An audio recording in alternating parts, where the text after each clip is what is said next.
Okay, I just finished my workout, so bear with me if I run out of breath. I'm going to get this done. Chapter 19, You Are a Badass, The Drama of Overwhelm. I have lived a long life and had many troubles, most of which never happened, by Mark Twain. When I set out to write a new book, I find it very helpful to start with a separate index card for each chapter. I put the chapter title at the top of each card, write my notes in the space underneath, and then spread them out on a table so that I can see the whole thing at once. I just did this a few days ago, and it was so exciting. Behold, my glorious new book. And 2 seconds later, however, I was seized by panic. Oh my God, this is a lot of chapters. How the hell am I going to get it all done in time in my deadline in speeding around the corner? And I'm not even entirely sure what I'm putting in each section. Yet what I was thinking, how come I didn't start this 8 months ago? Is it too early for wine? Someone, help me. I'm sinking. I closed my eyes and took a deep breath. Just do one chapter at a time. So I pulled a random card off the table, opened my eyes, and it was, of course, The Drama of Overwhelm. I'd like to remind you, and me, that the majority of the pain and suffering in our lives is caused by the unnecessary drama that we create. And if we happen to find ourselves, for example, in a catatonic state of overwhelm, hugging our knees while rocking back and forth with our mouths hanging open, just like everyone else in our lives, all it takes is a shift of perception to create a new reality. Life is but a dream. Don't turn it into a nightmare. We are so unbelievably blessed to have all the things we have, all the opportunities and ideas and people and tasks and interests and experiences and responsibilities. Choosing to freak out about it all rather than enjoying the living of our lives is like throwing pearls before swine. Such a waste of such a glorious gift. In the interest of helping you to get more pleasant perspective on your massive to-do list, let's take these 3 most common complaints and overwhelm them and pretty them up. There's not enough time is one. Thanks to the hard work of people with big brains, we know that there is an illusion. While most people have no idea what the hell that means, there is another angle that's a lot easier to grasp. Not having time is an illusion. For example, I don't have time to find a real parking spot, so I'll be in the loading zone. Oh, look at that. I just spent 3 hours getting my car out of the tow garage, another 2 getting lost on my way home, and 45 minutes was complaining about it to my wife. I don't have time to clean my office. Oh, look at that. I just spent half an hour that I don't have looking for my phone, that it was buried beneath a pile of crap. Oh, and look at that. My phone is dead, which means I'm about to waste even more time I don't have looking for the damn charger, which might be under a pile of books over here. Please, I hope. When we're forced to do something, suddenly that time is there, which means it's there all the time. But we just choose to limit ourselves by believing that it isn't. Ever notice that if you've got 6 months to do something, it'll take you 6 months to do it? But if you have a week, it'll take you a week? Once you understand that, like the rest of your reality is in your mind, you can make it work for you instead of being its slave. Here are some things you can do right now to start wrangling into submission. 1, show some respect. If you want more time in life, show time some respect. If you're constantly late, if you're blowing things off, and if you're a flake, you're not sending a message to the universe or others or yourself that you value this precious time that you crave and you're trying to create more for yourself. You can create anything you desire, but you have to truly want it. If you act like time isn't important, then it's fully worth wasting and disrespecting. You're not in alignment with what you say you want to, you're going to have a hard time getting it. I mean, think of time as a person. Would you expect time to keep showing up for you if you constantly treated it like it was just some dumb thing that didn't matter? I should think not. If you're always late, start being early. If you constantly cancel or flake or forget your dates with people, get it together. Write down your appointments and keep them. Set your alarm on your cell phone to remind you to get ready early.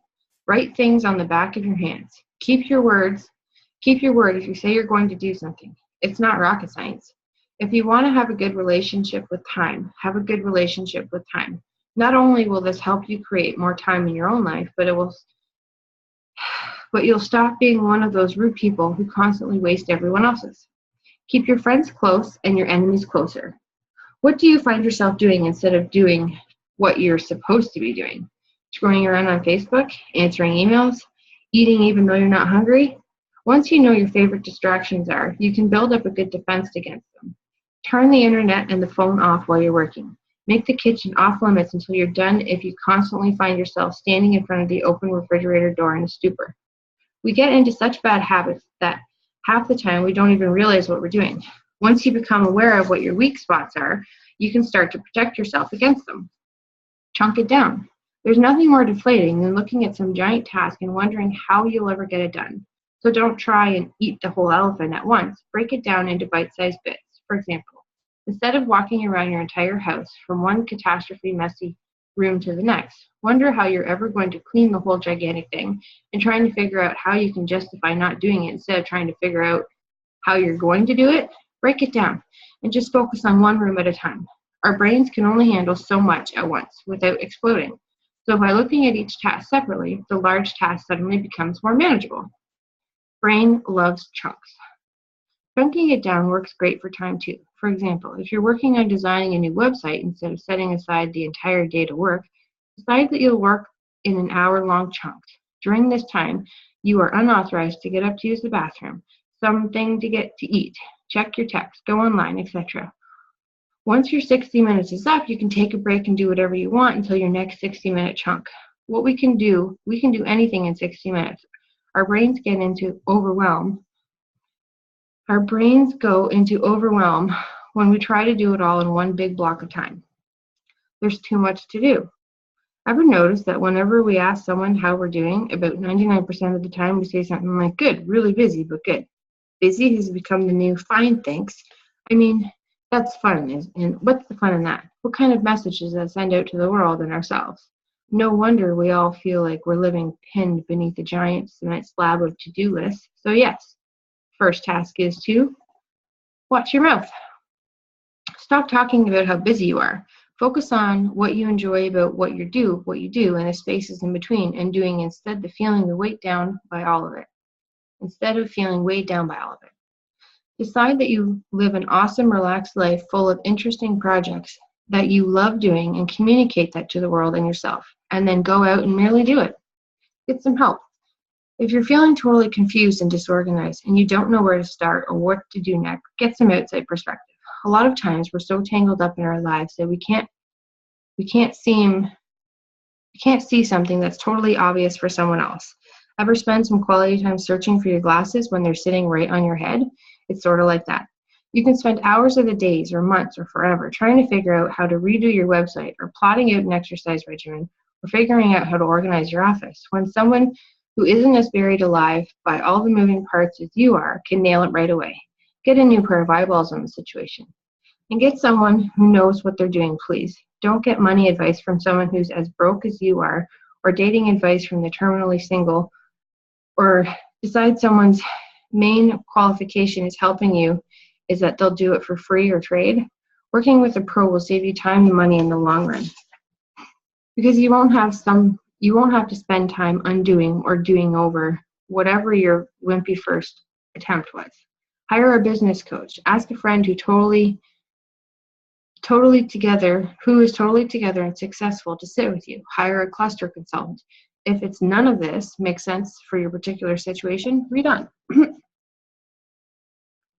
Get into reality. Sometimes we take on more than we can chew because we think we have to do it all, or that the world will fall apart if we don't do everything, or that we are bad, unlovable people, that we don't do the 8 million things we're trying to do. So get very real about yourself here. Why are you doing all the things you're doing? Is it absolutely necessary for you to do it all? Do you need to do all of it at the same time? Can some of it wait? Be handed off to someone else? Dropped altogether? And if you must do it all, what would make it more enjoyable? Just like chunking down your time, chunking down your task takes out the freak out and put things into manageable bite-sized pieces. Here's how to break it down. Make your to-do list. Look at it. What needs to happen right now? What can wait? Put these on 2 separate lists and hide the wait list.